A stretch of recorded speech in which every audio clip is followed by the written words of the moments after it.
अनिल अपने ऑफिस से घर लौट रहा था। उसे उस दिन ऑफिस से ज़्यादा देर के लिए रुकना पड़ा था, इसीलिए उसे घर जाने में भी देर हुई। कोई बस न मिलने के कारण वो चलते हुए जा रहा था। चलते वक्त उसके बाल बार बार उसकी आंखों के सामने आ रहे थे और वो उन्हें अपने हाथ से पीछे करते करते थक गया था। वो सेठ, इन बालों का कुछ करना पड़ेगा। कल मैं इन बालों के साथ बिल्कुल ऑफिस नहीं जाऊंगा। चलते चलते अचानक अनिल को सड़क किनारे एक सैलून दिखा। उस सैलून को देखकर वह खुश हुआ और तेजी से वहां जाने लगा। ओ, बबलू ने अब भी दुकान खुली रखी है। यह तो बहुत अच्छा हुआ। अब कल ऐसे बाल लेकर ऑफिस नहीं जाना होगा। अनिल सैलून के अंदर आया तो बबलू वहां अखबार पढ़ रहा था। अनिल के आने पर उसका बिल्कुल ध्यान नहीं गया। बबलू, मुझे बाल काटने हैं। अनिल के इतना कहते ही बबलू ने अखबार नीचे रखकर अनिल की तरफ देखा और हाथ से ही उस कुर्सी पर बैठने इशारा किया। अनिल उस कुर्सी पर बैठ गया और उसे बाल कैसे काटने हैं यह बताने लगा। ज़्यादा छोटे मत काटना, मीडियम ही रखना, इतना ध्यान रहे कि बाल आँख पर ना आए। बबलू अनिल के कहे मुताबिक बाल काटने लगा। कुछ देर बाद बाल काट कर पूरे हुए। अनिल ने आईने में देखा तो वह बहुत खुश था।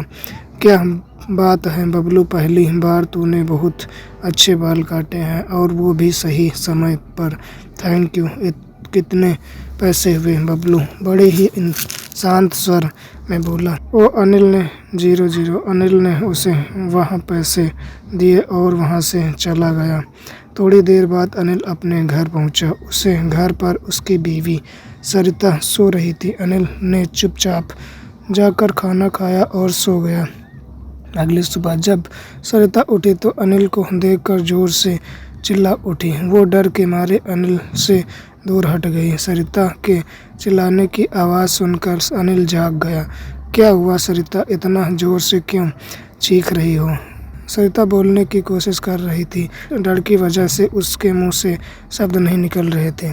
वह भागते हुए बाथरूम की तरफ गई। सरिता, क्या हो गया तुम्हें? अनिल को कुछ समझ नहीं आया कि सरिता को अचानक क्या हो गया। सरिता भागती हुई वापस आई और बाथरूम से लाया हुआ आईना उसने अनिल के सामने रख दिया। अनिल ने जब अपना चेहरा आईने में देखा तो वो बुरी तरह से डर गया। उसके सिर के सारे बाल झड़ गए थे और वो गंजा हो गया था। गंजापन तो वो वैसे भी हंस ले, पर उसके साथ इससे भी बुरा घटना वो यह कि उसके पूरे चेहरे पर बाल उगाए थे और उसके बदौलत अनिल का चेहरा बेहद बदसूरत लग रहा था। यह सब कैसे हुआ? मेरे चेहरे पर इतने सारे बाल कैसे? और मेरे सर के बाल कहाँ गायब हो गए? यह सब क्या हो रहा है? अनिल, यह सब किसने किया? और तुम्हारे बालों को क्या हुआ? तुमने गंजा क्यों किया? कल रात मैंने थोड़े से ही बाल कटवाए थे, गंजा नहीं करवाया था। झूठ मत बोलो। इतनी रात को कौन सा सैलून वाला खुला रहता है?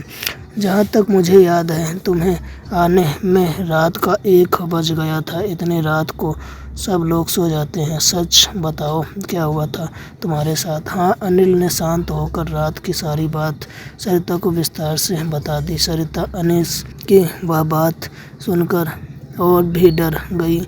ऐसा नहीं हो सकता, बबलू की दुकान वहाँ नहीं हो सकती। तुम्हें ज़रूर कुछ गलतफहमी हुई होगी। नहीं सरिता, सब कुछ ठीक सही है। बबलू तुम्हारे बाल कैसे काट सकता है? लेकिन क्यों नहीं काट सकता? क्योंकि कल सुबह ही एक ट्रक ने उसे और उसके सैलून को टक्कर मार दी थी और उसी में बबलू की मौत हो गई। अनीस एकदम से नीचे बैठ गया। उसका पूरा बदन डर की वजह से थर-थर कांपने लगा। मतलब बबलू से जब मैं मिला तो वह मरा हुआ था। इसका मतलब वो बबलू नहीं, उसका नहीं। अचानक अनीस का फ़ोन बजा।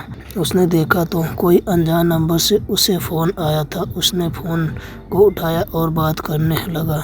हेलो, कौन है? सर, मैं बबलू बात कर रहा हूँ। सामने बबलू की आवाज़ सुनकर अनीस ने एकदम से फ़ोन फेंक दिया। क्या हुआ? कौन है? बबलू का नाम सुनकर वो भी डर गई। फ़ोन में बबलू की आवाज़ अब भी आ रही थी।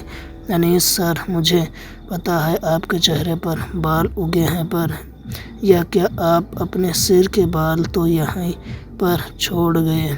उसे लेने के लिए आपको फिर से मेरे पास आना होगा। आज रात उसी समय पर आइएगा, मैं इंतज़ार करूँगा। और फ़ोन कट गया। जब तक यह सब ठीक नहीं हो जाता तुम बाहर नहीं जाओगे। अनीस वहीं बेड पर बैठा हुआ विचारों में खोया हुआ था। उसने सरिता की बात को चुप्पी से सहमति दर्शाई थी। रात हो गई। सरिता आराम से सो रही थी, पर अनीस को नींद नहीं आ रही थी। वह अब भी बबलू के हादसे के बारे में सोचकर डरा हुआ था। उसकी आंखों में वह डर साफ साफ नजर आ रहा था। डर के मारे उसे प्यास लगने लगी थी, इसीलिए वह उठकर किचन में चला गया और पानी पीने लगा। अचानक उसके घर का दरवाज़ा खुलने की आवाज़ आई। वह धीरे से किचन के बाहर आया और हॉल में देखने लगा। वहाँ पर कोई नहीं था, पर दरवाज़ा खुला हुआ था। वह डर कर बेडरूम की ओर जाने लगा। जैसे ही उसने बेडरूम में देखा तो उसकी आंखें डर की वजह से खुली की खुली रह गई। अनीस ने वहाँ बबलू को देखा, जो हाथ में कैंची लिए खड़ा था। बबलू सरिता को घूरे जा रहा था और एकदम से सरिता के नज़दीक जाने लगा। जैसे ही बबलू सरिता के तरफ बढ़ा, अनीस जोर से चिल्लाया, बबलू रुक जाओ, ऐसा मत करो, तुम मेरे साथ ऐसा नहीं कर सकते। अनीस की आवाज़ सुनकर बबलू रुक गया और सरिता भी नींद से जाग गई। उससे को देख वो डर कर भागने लगी और अनीस के पीछे जाकर छिप गई।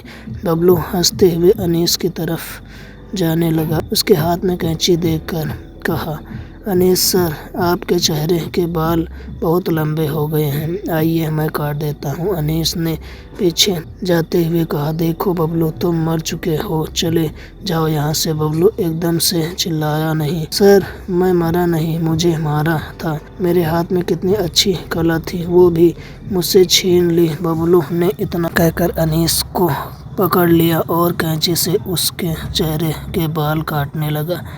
सरिता डर कर कोने में भाग गई। बबलू तेजी से उसके चेहरे के बाल काटने लगा। काटते काटते कैंची से अनीस के चेहरे पर बहुत सारे घाव हो गए।